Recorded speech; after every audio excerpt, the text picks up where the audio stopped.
Isaac Newton, aka the Big N, was an English physicist and mathematician who lived from 1642 until either 1620 or 1726 or 7. He laid the foundations for classical mechanics, especially with his book, the Latin translation of Mathematical Principles of Natural Philosophy, which created the laws of motion and universal gravitation. He's most well known for getting hit in the head with an apple and then discovering, that's air quotes, gravity. And other subjects of his included alchemy and math, and he independently developed calculus. Law the first. An object at rest will stay at rest, and an object in motion will stay in motion unless acted upon by an unbalanced force. This law is also called the law of inertia, which, as we should already know, inertia is the tendency of an object to resist change in motion, and mass is determined by the amount of inertia an object has. Now, an explanation of the first law. The term motion is referring to a constant speed or velocity. That is, the object is not accelerating. If an unbalanced force is acting on the object will accelerate. If the forces on an object are balanced, it can still be in a constant motion, but it will maintain a constant velocity and not accelerate. Newton's second law states that the force is equal to the rate of change of its linear momentum within an inertial reference frame. This can be written as change in momentum over change in time, which, since momentum is equal to mass times velocity, and if we assume a constant mass, we get change in m times change in mass divided by change in time, which is equal to acceleration.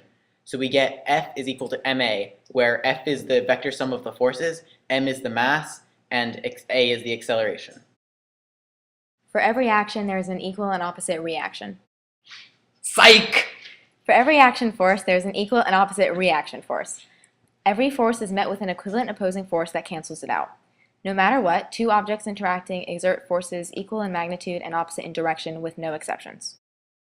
To make sure that you paid attention to the video, we have some questions prepared for you. A rice football player with a mass of 100 kilograms, traveling southwest at a constant velocity of 7 meters per second, intercepts a football of mass 400 grams traveling in the same direction at a velocity of 30 meters per second. Which object exerts more force on the other, the football player or the football? Neither. They exert the same amount of force. That last one was easy, so now we're going to mix it up a bit. A rice football player of mass 80 kilograms, traveling southwest at a constant velocity of 3 meters per second, catches a football of mass 360 grams, traveling due south at a velocity of 23.7 meters per second. Which object exerts more force on the other, the football player or the football?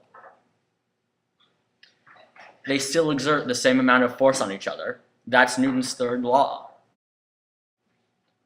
A dog of mass 400 kilograms, parked in a parking lot, is hit by a car of mass 20 kilograms, running with a constant velocity of 10 meters per second. Which object exerts more force on the other, the dog or the car? Like the other two questions, the objects exert the same amount of force on each other because of Newton's third law. Just to make sure you understand inertia and Newton's first law, pick which object has the most inertia. A pickup truck traveling down the highway, a dog running down the street, the cafeteria at school, an 18-wheeler sitting in a parking lot, or a tightrope walker walking across the Grand Canyon. It's the cafeteria! It's the most massive, and even though it's not moving, it still has the most inertia. I'm not sure if you totally understood Newton's third law. Let's do another few questions about it. A cafeteria is traveling down a highway at a speed of 343 meters per second. The cafeteria is a successful member of Mass Watchers and has trimmed itself down to 200 kilograms. You should have seen it before.